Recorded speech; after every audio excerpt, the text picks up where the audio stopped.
Hello दोस्तों, linear regression chapter का lecture 2 में आज हम देखने वाले हैं regression line of y on x least square method से।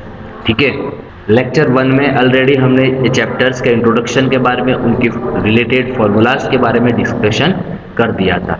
तो आज के इस वीडियो लेक्चर में हम देख रहे हैं एक्सरसाइज 3.1 में से एग्जाम्पल नंबर 1। ठीक है, वो स्टैंडर्ड 12 की जो गुजरात स्टेट की बोर्ड है इसमें से हमने लिया है। From the following data of price and demand in 100 unit of commodity obtain the regression line of demand on price, also estimate the demand when price ₹20। देखो ये आपका सेकंड क्वेश्चन है। सबसे पहले हमें क्या फाइंड करना है, regression line of demand on price. देखो आपको क्या करना है, सबसे ये वेरिएबल को x ले लेना है, प्राइस को, और डिमांड को y। अब आपको क्या फाइंड करना है, regression line of demand on x। Demand on x, तो डिमांड को हमने क्या लिया है y, ऑन प्राइस, प्राइस को हमने क्या लिया है x, तो हमारी रिग्रेशन लाइन क्या होगी y ऑन x। अगर regression line y on x है तो फिर हम ये इक्वेशन बनाएंगे y cap is equal to a plus B x. तो इसमें आपको पता है कि a और b ये दोनों कांस्टेंट है, तो वो हमें फाइंड करनी होगी। ठीक है, हम a की वैल्यू भी फाइंड करेंगे और b की वैल्यू फाइंड करेंगे। सबसे पहले a की वैल्यू फाइंड करेंगे, इसके बाद पहले b की वैल्यू फाइंड करेंगे, उसके बाद a की। तो b की फॉर्मूला फाइंड करना इंपॉर्टेंट चीज है, और इसीलिए हमने बताया था कि there are so many formulas to obtaining B, you have to use appropriate formula। ठीक है, क्योंकि आपकी जो कैलकुलेशन है वो आसान रहनी चाहिए। तो देखते हैं, देखो यहाँ सॉल्यूशन कैसे करना है हमें। सबसे पहले तो ये टेबल बना दो। ठीक है, और हमें कौन सी फॉर्मूला का यूज करना है वो आपका एक्स बार और वाई बार पे डिपेंडेंट है। तो सबसे पहले एक्स बार और वाई बार हमें निकालना है। ठीक है, तो एक्स बार निकालने के लिए हम क्या करेंगे, तो x bar is equal to आपकी फॉर्मूला रहेगी सिग्मा एक्स अपॉन एन। ठीक है, और वाई बार के लिए आपकी फॉर्मूला रहेगी सिग्मा वाई अपॉन एन। तो ये दोनों के लिए सबसे पहले आपको जरूरत होगी टोटल की। तो प्राइस एक्स का टोटल हम कर देते हैं, तो वो आपको मिलेगा 96, और डिमांड का टोटल आपको मिलेगा y। अब x बार के लिए देखो यार 96 डिवाइडेड बाई 6, तो फिर आपका आंसर क्या होने वाला है, 96 डिवाइडेड बाई 6 का मतलब होता है 16 आंसर होने वाला है। ठीक है, और y बार में 60 डिवाइडेड बाई 6, तो फिर ये आंसर होने वाला है 10 ना, हो गया। ठीक है, अब हमें कौन सी फॉर्मूला का यूज करना है, b। तो b के लिए हम फॉर्मूला का यूज करेंगे n into sigma x y minus sigma x into sigma y divided by, हम यूज करेंगे n sigma x square minus sigma x का होल स्क्वायर। ठीक है, देखो हमें जरूरत है एक्स वाई की, तो एक कॉलम बना दो एक्स वाई का, और दूसरी जरूरत है एक एक्स स्क्वायर की, तो ये बना दो। देखो सिग्मा एक्स और सिग्मा वाई वो तो हमारे पास ऑलरेडी है। दूसरी चीज कि भाई हम ये फॉर्मूला क्यों यूज कर रहे हैं, तो उनके लिए सिंपल लॉजिक है कि और ये जो एक्स और वाई की वैल्यूज है यहाँ पे, ठीक है, प्राइस और डिमांड की जो एक्स वाई की वैल्यूज है वो इंटेजर्स में है, और वैल्यू इतनी बड़ी भी नहीं है कि हमें एक्स वाई का मल्टीप्लिकेशन में और एक्स का स्क्वायर करने में कोई प्रॉब्लम है। हम आसानी से ये दोनों वैल्यूज का मल्टीप्लिकेशन भी कर सकते हैं। अगर इतनी छोटी वैल्यूज है, इंटेजर्स में है, तो फिर आपको ये फॉर्मूला यूज करनी है। ये फॉर्मूला सबसे इजी फॉर्मूला है, और ऑलमोस्ट एग्जाम्पल में आप इनका यूज भी कर सकते हैं। ठीक है, तो देखो हमें जरूरत है एक्स वाई की, तो ये दोनों का मल्टीप्लिकेशन का स्टार्ट करेंगे। सबसे पहले 12 इंटू 18, तो 12 इंटू 18, तो फिर ये आंसर आ रहा है 216। कितना, 216। देन 14 इंटू 12, 14 इंटू 12 का आंसर होगा 168। ठीक है, यहाँ पे होगा 150। देन 16 इंटू 8, तो वो आंसर होगा 128। फिर 18 इंटू 7, तो वो आंसर होगा 126, और यहाँ पे 21 इंटू 5 का आंसर होगा 105। ठीक है, अब हमें लेना है एक्स स्क्वायर। एक्स स्क्वायर यानी ये जो भी वैल्यूज है उनका स्क्वायर करेंगे, तो 12 का स्क्वायर तो हो जाएगा 144, 14 का हो जाएगा 196। ठीक है, और 15 का होगा 225, फिर 16 का कितना होगा, तो 256। फिर है 18, तो 18 का होगा 324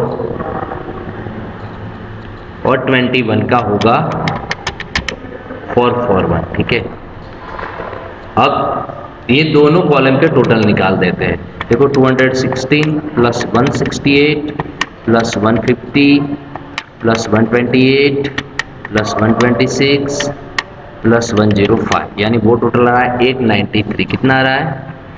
893। अब एक्स स्क्वायर का टोटल निकाल देते हैं। 144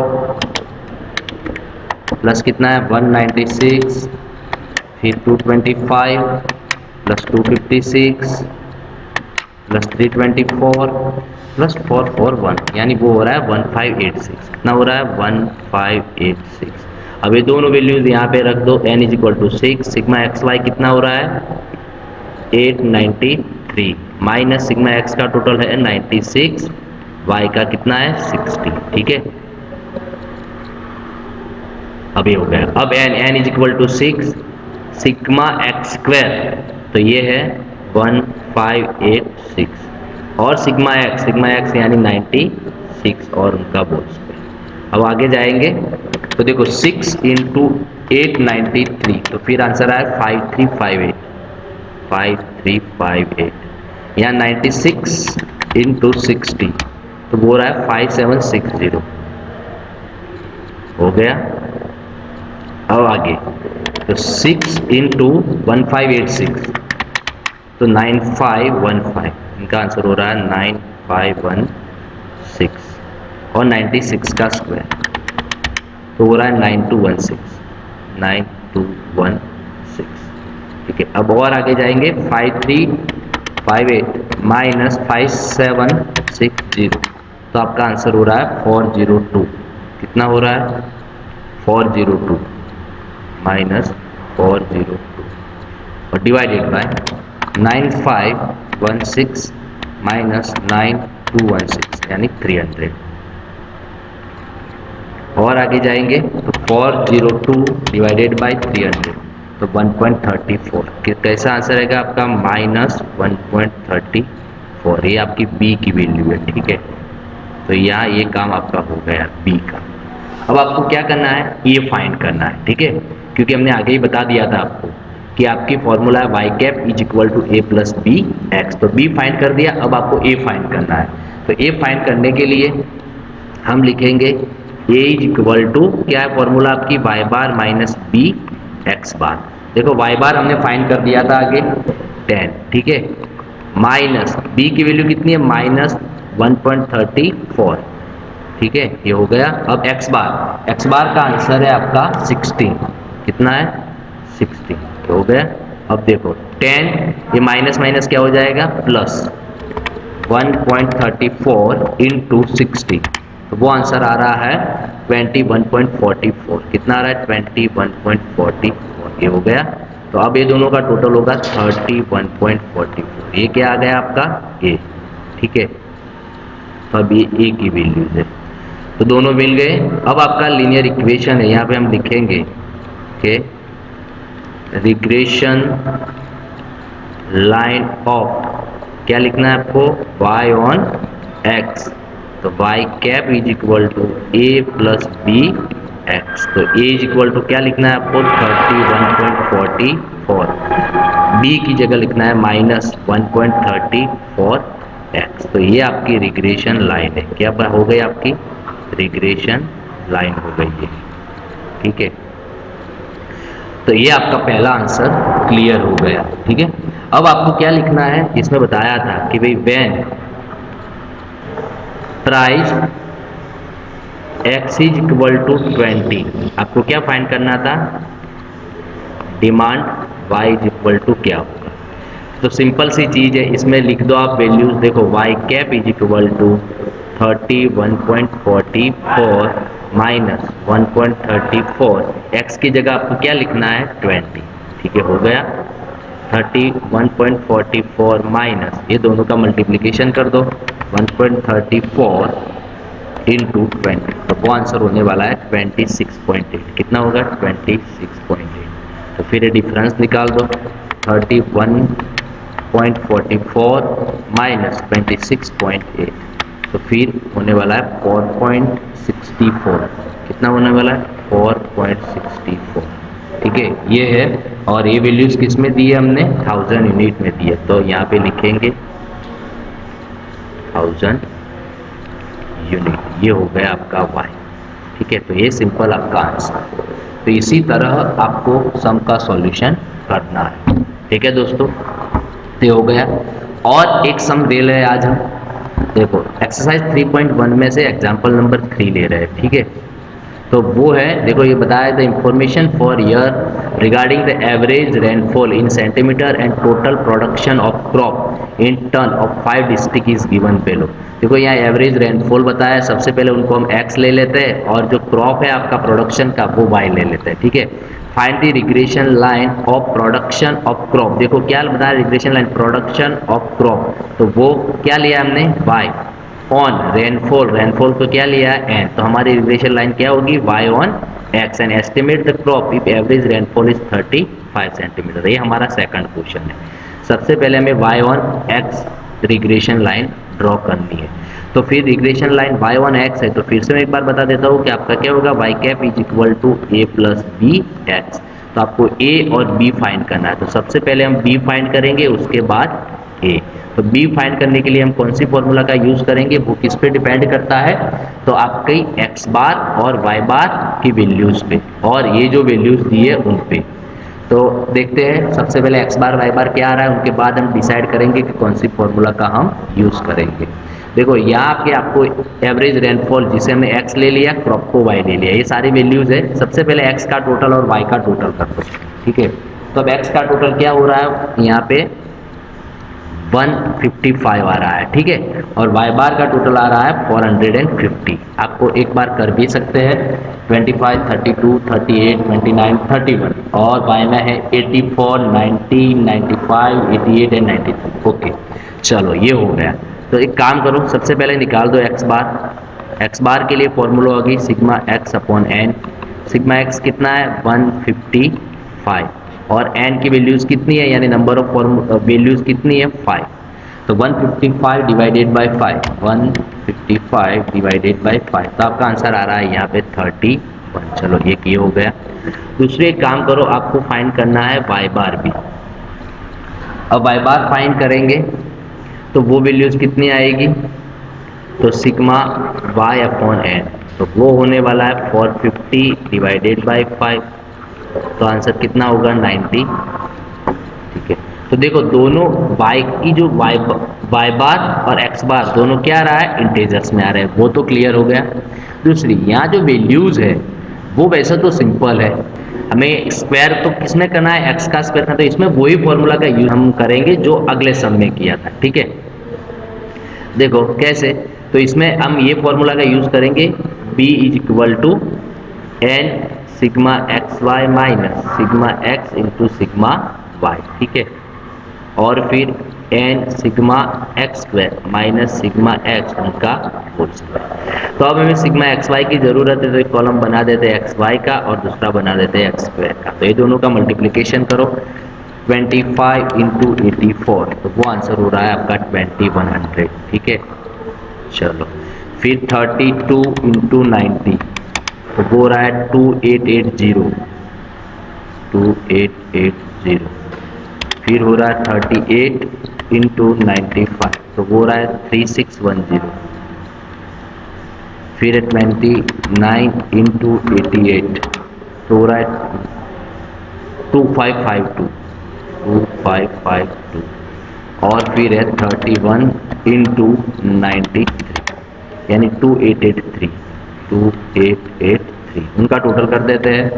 देखो 2883 प्लस 2552 प्लस 3610 प्लस 2880 प्लस 2100, तो यानी वो होगा 14025। कितना आंसर होगा? 14025।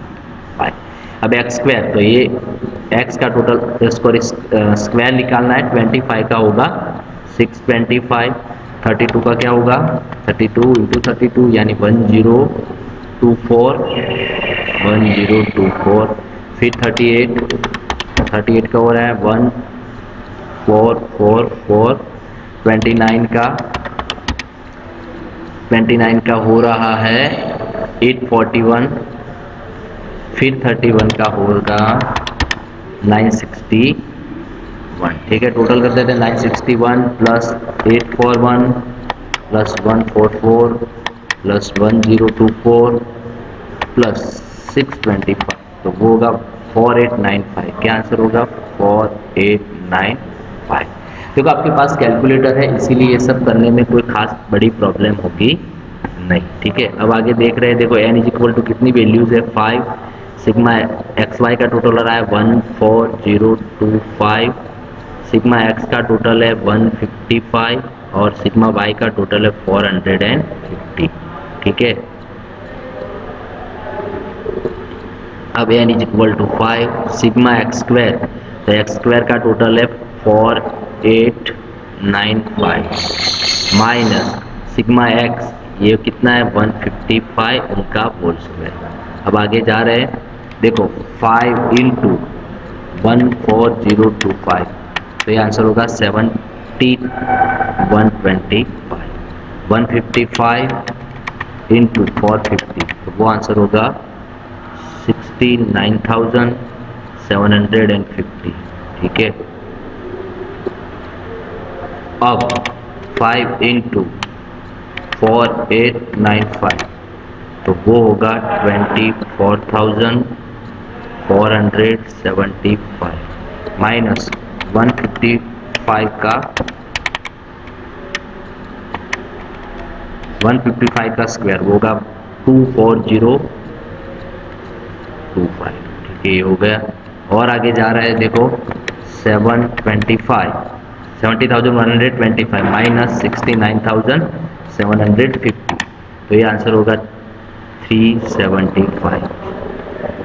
अब है 24,475 माइनस 24025, तो ये आंसर होगा 450। ठीक है, और आगे जा रहे हैं। तो 375 डिवाइडेड बाय 450, तो वो आंसर होगा 0.83। कितना आंसर है आपका? 0.83। तो ये आपकी बी की वैल्यू है। ठीक है, चलो बी मिल गया। अब हमें क्या निकालना है? ए निकालने के लिए हम यूज करेंगे ए इज इक्वल टू, क्या फॉर्मूला होती है आपकी? वाई बार माइनस बी एक्स बार। चलो वाई बार हमने आगे काउंट कर दिया था, वाई बार की वैल्यूज कितनी थी? तो वाई बार आपका मिल रहा था 90। कितना? 90 माइनस बी की वैल्यू कितनी थी? तो अभी हमने फाइंड की 0.83 और एक्स बार आपका क्या था? वो था 31। ठीक है, ये तो हमने कर दिया था। अब 90 माइनस क्या करेंगे? 0.83 इंटू 31, फिर आपका आंसर होगा 25.73 और इसमें से 90 में से माइनस करेंगे तो आंसर आ रहा है आपका 64.27। ये आंसर आ गया आपका ए का। ठीक है, चलो ए और बी मिल गए। तो अब आपको क्या थी? Regression line of y on x। तो फिर ए उनका इक्वेशन है y cap is equal to A plus B x. तो अब होगा y cap is equal to, A की जगह ए का आंसर लिखते हैं ये। ठीक है, 64.27 प्लस बी की जगह बी का आंसर 0.833, एक्स की जगह एक्स। तो ये हो गई आपकी लीनियर इक्वेशन। ठीक है, y ऑन x। ठीक है, ये हो गया आपका आंसर। बहुत ही सिंपल सी चीज है। अब इसमें आगे आपको और एक आंसर फाइंड करना है, वो है कि find the regression line of production of crop on rainfall and estimate the crop if average rainfall. Rainfall कितना है? रेनफॉल को हमने x लिया है, यानी rainfall x is equal to आपको दिया है इसमें 35 सेंटीमीटर। तो आपको क्रॉप का जो प्रोडक्शन है यानी y फाइंड करना है। तो क्या करेंगे हम? y cap is equal to, इसमें रख दो 64.27 प्लस 0.83 और x इज इक्वल टू हमें कितना लेना है? ये इक्वेशन में x की जगह हमें लेना है 35। ठीक है, तो अब हो जाएगा आपका 64.27 प्लस देखो 0.83 इंटू 35, तो वो होगा 29.05। कितना होगा? 29.05 प्लस इसमें क्या है 64.27, 93.32। कितना आंसर होगा? 93.32। और ये जो क्रॉप है, क्रॉप किस में दिया है? टन में। तो यहाँ आपको लिख देना है टन। ठीक है, तो ये आपका आंसर है वाई, यानी वाई कैप लिखो तो भी कोई प्रॉब्लम नहीं है। तो ये आपका दोनों सॉल्यूशन। ठीक है दोस्तों, तो यहाँ आज उतना ही काम कर रहे हैं। आगे एक्सरसाइज के जम जो भी है वो नेक्स्ट वीडियो लेक्चर में हम देखेंगे।